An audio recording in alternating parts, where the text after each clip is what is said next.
Earlier, I paid $1,500 for a piece of an SR-71 Blackbird that's signed by some test pilots. I kind of bought it on a guess, so now my buddy Matt's gonna tell me if I made a good deal. What's going on, Matt? Not much, Corey. How you doing? Doing well, buddy.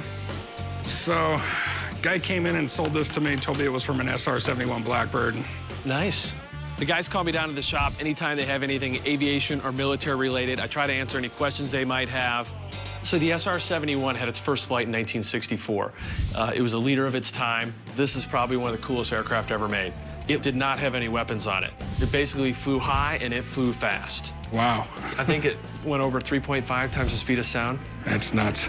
To fly the SR-71, it's almost like being an astronaut. They're flying up at 80,000 feet. You're starting to get up there near the space region, starting to see the curvature of the Earth and that's high. This is titanium, right? Well, let me take a look at it here. Corey, I hate to break it to you, but this actually is not titanium. Ah, you're kidding me. This actually looks more like a composite alloy. You can see the rivets here. Most of the leading edges were titanium, but they only needed titanium in certain spots on the aircraft. Okay, but it is from an SR-71. Well, obviously it says SR-71 on it. It's got the Buno number here in stencil, so that looks official. And one of the key things here, you can kind of look at the rivets and how they're spaced. That looks like it was professionally done by Lockheed. And then you've actually got some names. It looks like you got two signatures on here. The first one, Bill Flanagan, SR-71 flight test. So Bill worked on the program at Skunk Works. Okay. Robert Gilliland, he's the first one to fly the SR-71. Of the 32 that they built, he flew every one of them. Wow. Dutch 5-1, that's his call sign. And that all makes sense. So these are the names that you want on something like this. They are. Sweet. Somebody's gonna have to eat some crow over that one. So I bought it for $1,500. What do you think I could sell it for?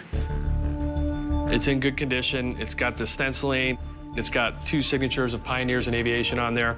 I think you could easily get that. I think in the right scenario, you could even get more. In this business, breaking even on an item pretty much loses us money because we have to pay a sales commission to whoever sells it. I just know my dad is gonna get on my case about this.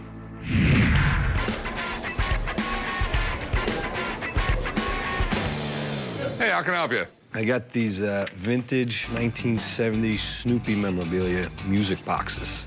You would have liked playing with these when you were a kid, wouldn't you? Where's the remote control?